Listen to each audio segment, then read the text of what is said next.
Presenting and introducing in this corner, ladies and gentlemen, from Panama, Nestor Flores.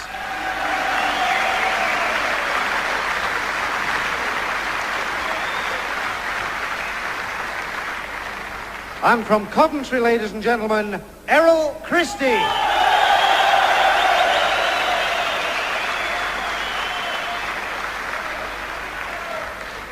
At the weigh-in today, Flores scaled 11 stones 7.5 pounds, Christie 11 stones 8 pounds. The referee for this contest, ladies and gentlemen, Mr. Arnold Bryson. Well, Jim, we'll find out really whether this is going to be a surprise character. My gymnasium touts, both here and in the States, say that Flores is a dangerous puncher, but doesn't always take a good punch. So it looks like the one that can get off first in this fight. And if Christie has got the needle with the press, well, now's a chance for him to make amends for that, although he's had a very healthy press at one stage and was voted best young boxer of the year. But he's got just a little bit casual in a couple of fights, and he can't afford to do it with this guy.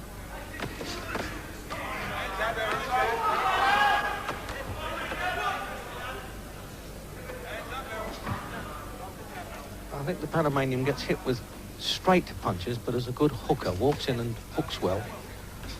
The couple of swings he's let go already look pretty strong.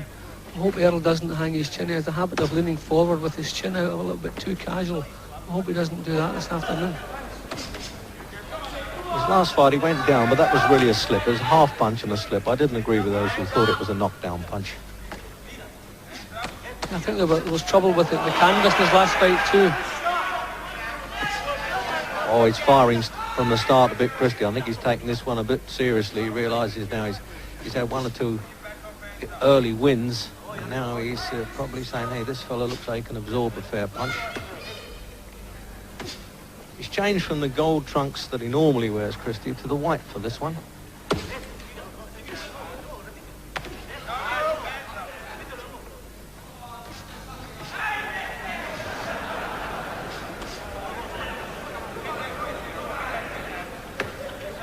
We use this word interesting fight frequently, Jim, but it looks as though it's got the makings of it. Yeah, well, they're both thinking what they're doing and looking for openings.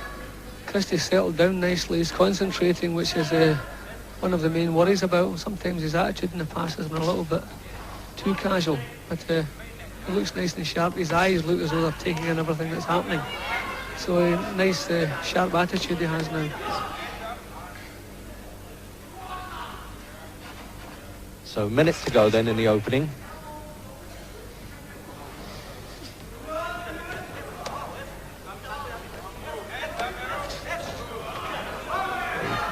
Certainly Flores is a bit open and he leans forward with a punch like that and misses. That's the time for the counter shots to come in from Christie. Not like that.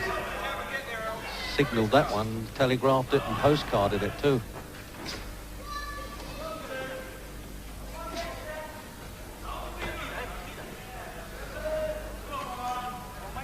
Flores lost a couple of fights in the States, but they were quite rip-roaring fights. Apparently he had the opposition down before he was beaten in Atlantic City and Florida. But the rest of them have been in Panama, which, remember, is a good fight country if you think about Roberto Duran, a great little champion from there. So, countdown then for the end of the first.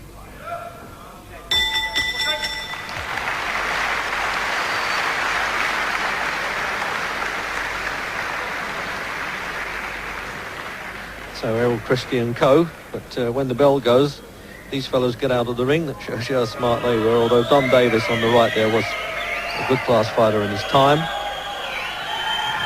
It was 17 fights, and he lost only that one to Jose Saez, the Belgian. That was in 46 seconds.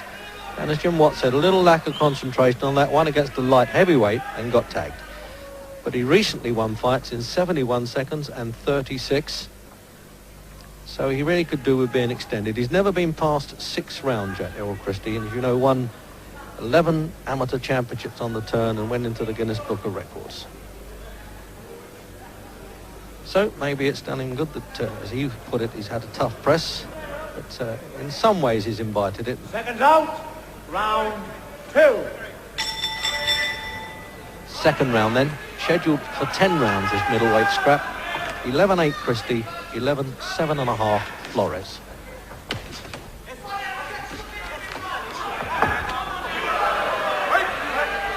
Well, that was very polite of the visitor, I must say there.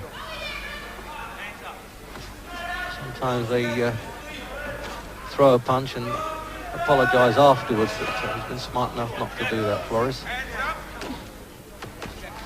He's 24, Christie's 21.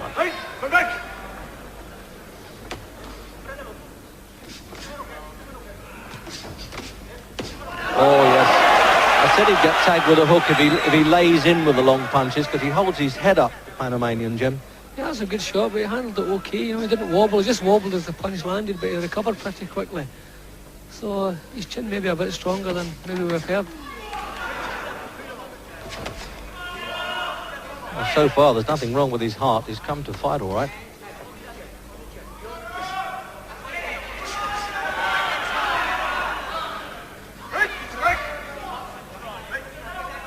Christie does need good testing now. I'd quite like to see this go a good few rounds and see how he copes with it.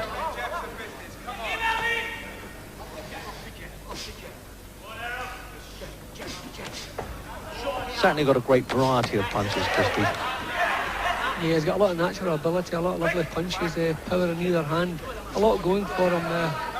I'm delighted if they're going to start stepping up the quality of opposition, because he's been getting away with some bad habits, and unless they step up the quality of opposition, you'll keep making the bad mistakes.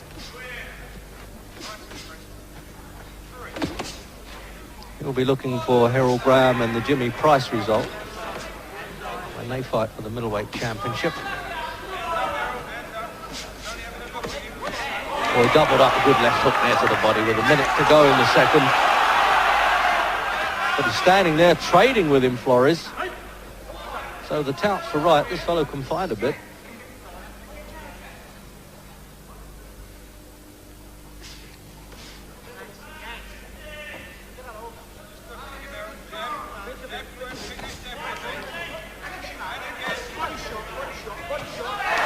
Oh, the right hand dropped him right on the bell there.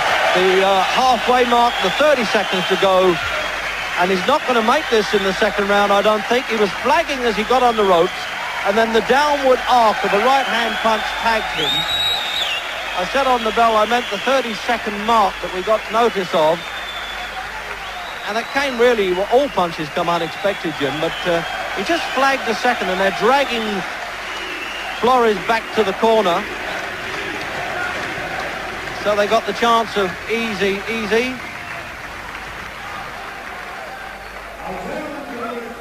Have a look at the replay of the knockout, Jim, there. This is areas backing him into the ropes. Yeah, well, I think that it was a right hand landing high. It didn't look like a jaw punch to me. It looked like a right hand was caught him just above the eye on the side of the forehead. But it was a lovely punch. Banged it as, yeah, it was a good punch. It landed a little bit lower than I thought it did, but a lovely punch. As soon as that punch landed, the fight was over, obviously. Just shows you when you watch the punch coming in at fast rate, you're not always sure of the power of them, but you certainly spotted that one all right, didn't we, as he was going down. So let's see now what Errol Christie has to say. He's talking to Jim Rosenthal. Errol, I said before the fight you were going in here in a very mean mood. I think that was a fair comment, wasn't it? Well, I came out there, just picking my shots, because he's a very cagey fella. He was ranked number 10 in the world. I had to pick my shots and just play it easy, wait for him to come for it. Would you ideally have liked a longer fight, just to satisfy all those critics who keep on saying you've got to have a test? I started off very slow because I thought this is a very tough guy, and I know I'm going to have to do 10 rounds, and I was going out there to do 10 rounds, which in fact, I only went 2, but that's the way it goes.